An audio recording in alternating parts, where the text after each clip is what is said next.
के लिए आप देख रहे हैं न्यूज 24, जिस पर अब वक्त हो चला है सुपर 50 का।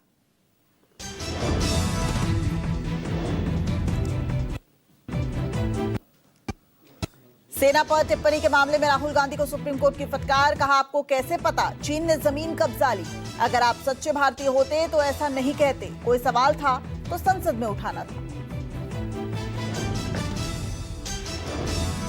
दिल्ली में हिमाचल प्रदेश को लेकर कांग्रेस की बड़ी बैठक में कांग्रेस अध्यक्ष मल्लिकार्जुन खड़गे, राहुल गांधी और सीएम सुखविंदर सिंह सुक्खू समेत कई नेता मौजूद। बैठक में संगठन और मंत्रिमंडल फेरबदल को लेकर चर्चा। हिमाचल कांग्रेस प्रभारी रजनी पाटिल, डिप्टी सीएम मुकेश अग्निहोत्री और प्रदेश अध्यक्ष प्रतिभा सिंह सहित कई नेता मौजूद।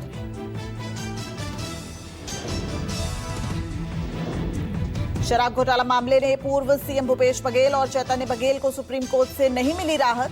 सुप्रीम कोर्ट ने दोनों की याचिकाओं पर सुनवाई से किया इनकार। सुप्रीम कोर्ट ने कहा, आप अंतरिम राहत के लिए हाईकोर्ट का रुख करें। सुप्रीम कोर्ट ने हाईकोर्ट से अर्जी पर जल्द सुनवाई करने को कहा।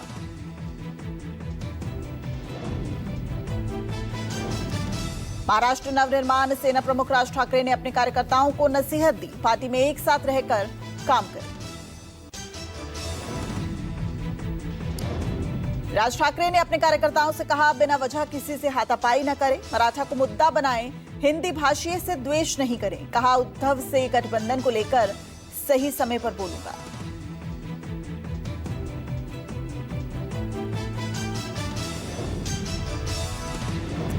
पंजाब के भटिंडा में लैंड पोलिंग को लेकर किसानों और राजनीतिक दलों का विरोध जारी। शिरोमणि अकाली दल के अध्यक्ष सुखविंदर सिंह बादल के नेतृत्व में विरोध शुरू। सुखविंदर सिंह बादल ने किया ऐलान। कहा, अकाली दल की सरकार बनी तो बाहरी व्यक्ति नहीं खरीद पाएगा पंजाब की जमीन।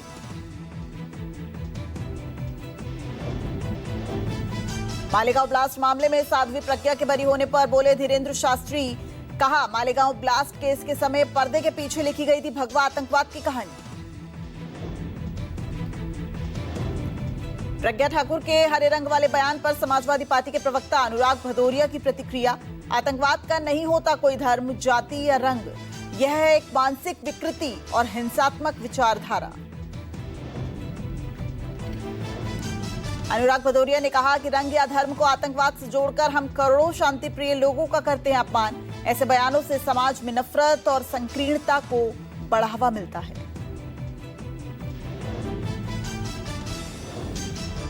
झारखंड के पूर्व सीएम शिबू सोरेन का निधन। दिल्ली के गंगाराम अस्पताल में ली आखिरी सांस।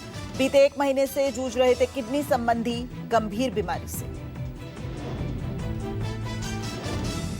प्रधानमंत्री नरेंद्र मोदी ने ट्वीट किया, लिखा, शिबू सोरेन जी एक जमीनी नेता थे, उनके निधन से दुख हुआ। मेरी संवेदनाएं उनके परिवार और प्रशंसकों के साथ हैं।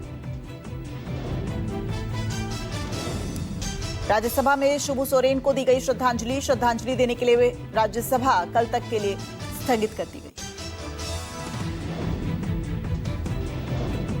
मतदाता पुनरीक्षण पर लोकसभा में हुआ जमकर हंगामा। लोकसभा की कार्यवाही कल तक के लिए स्थगित। बिहार एसआईआर पर चर्चा की मांग पर अड़ा है विपक्ष।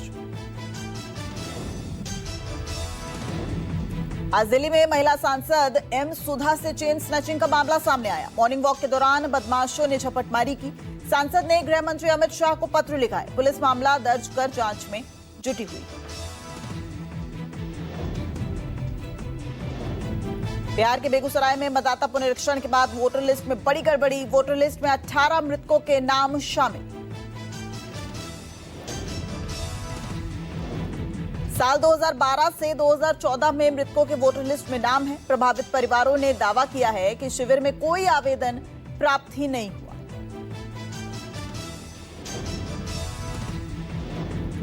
बिहार कांग्रेस के प्रदेश अध्यक्ष राजेश राम का एसआईआर पर बयान। कहा, 65.64 लाख लोगों के नाम हटाए गए। वोटर लिस्ट से हटाए गए लोगों की विस्तृत सूची कांग्रेस पार्टी को दी जाए। राजेश राम ने कहा कि हमने चुनाव आयोग को पत्र लिखकर पूछे हैं सवाल, लेकिन चुनाव आयोग की तरफ से अभी तक कोई जवाब नहीं आया। फेमस एक्टर सूर्या की अग्रम फाउंडेशन की 15वीं वर्षगांठ पर बोले कमल हसन। नीट ने 2017 से अब तक कई बच्चों को मेडिकल शिक्षा से वंचित कर दिया।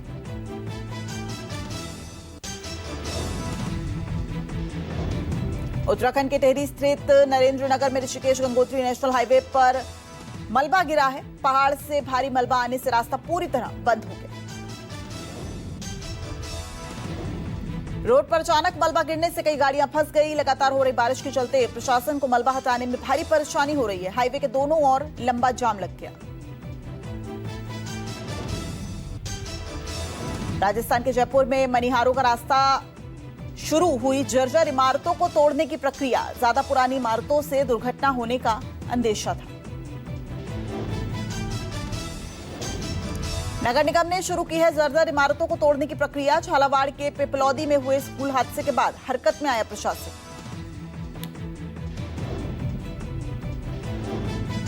मुंबई के मदनपुरा इलाके में गिरी बिल्डिंग काफी पुरानी हो चुकी थी। यह बिल्डिंग में था पोस्ट ऑफिस का दफ्तर। बिल्डिंग खाली होने की वजह से कोई बड़ा नुकसान नहीं हुआ। मलबा हटाने का काम जारी है।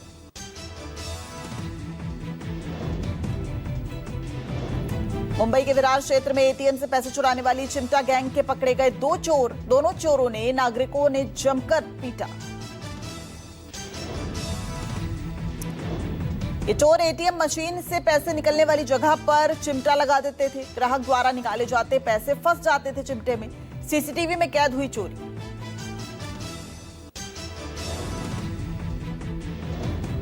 मुंबई में कबूतरों का घर उजड़ने से लोगों में गुस्सा नजर आया। बॉम्बे हाईकोर्ट के आदेश के बाद बीएमसी ने कबूतर खानों को बंद किया।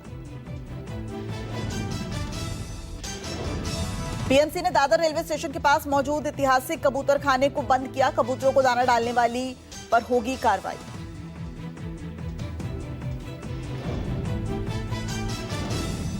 सैन फ्रांसिस्को से कोलकाता होते हुए मुंबई जाने वाली यात्री विमान में छोटे कॉकरोचों से यात्री परेशान हैं। कोलकाता में उड़ान के निर्धारित ईंधन भरने के दौरान ग्राउंड क्रू ने की सफाई।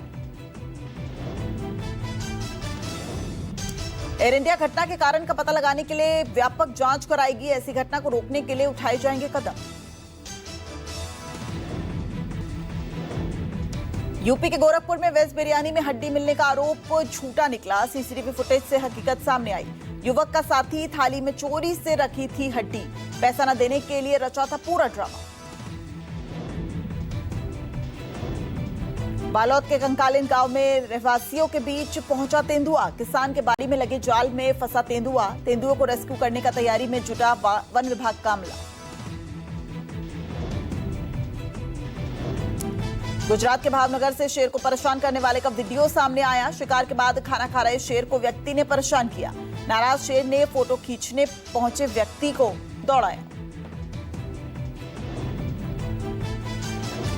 बुलंदशहर में पत्नी के उत्पीड़न से परेशान बैंककर्मी पति ने होटल में सुसाइड किया। अंकित गोयल ने जहर पीकर सुसाइड किया। पत्नी पर 20 लाख रुपए और तलाक का दबाव बनाने का आरोप है। आंध्र प्रदेश के बापटला में दर्दनाक हादसा। ग्रेनाइट खदान में चट्टान ढहने से 6 मजदूरों की हुई मौत। 3 मजदूर घायल। सीएम मोहन चरण मांझी ने हादसे पर जताया दुख। गाजीपुर से माफिया मुख्तार अंसारी का छोटा बेटा उमर अंसारी गिरफ्तार। धोखाधड़ी के मामले में उमर अंसारी को हुई थी गिरफ्तारी। इस मामले पर कल प्रेस कॉन्फ्रेंस करेगी गाजीपुर पुलिस। जम्मू कश्मीर के कुलगांव में सुरक्षा बलों और आतंकियों के बीच एनकाउंटर चौथे दिन भी जारी। अब तक सुरक्षा बलों ने 3 आतंकियों को ढेर किया है। 2 से 3 आतंकियों को घेर कर रखा है सुरक्षा बलों।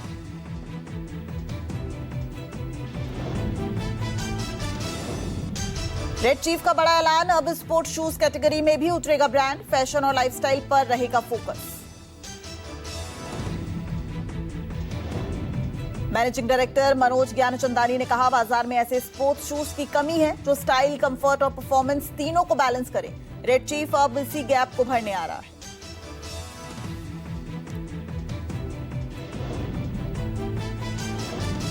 यूपी के 50 जिलों में बारिश का ऑरेंज अलर्ट हुआ जारी। भयंकर बारिश से कई नदियों का जलस्तर खतरे के निशान से ऊपर बह रहा है।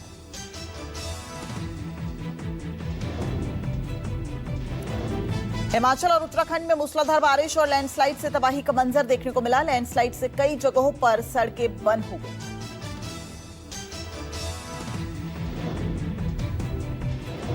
पश्चिम मिदनापुर के घाटल में 1.5 महीने के भीतर लगातार 4 बार बाढ़ आई। शीलावती नदी का जलस्तर तेजी से बढ़ा। घाटल प्रखंड के 10 इलाके जलमग्न हो गए।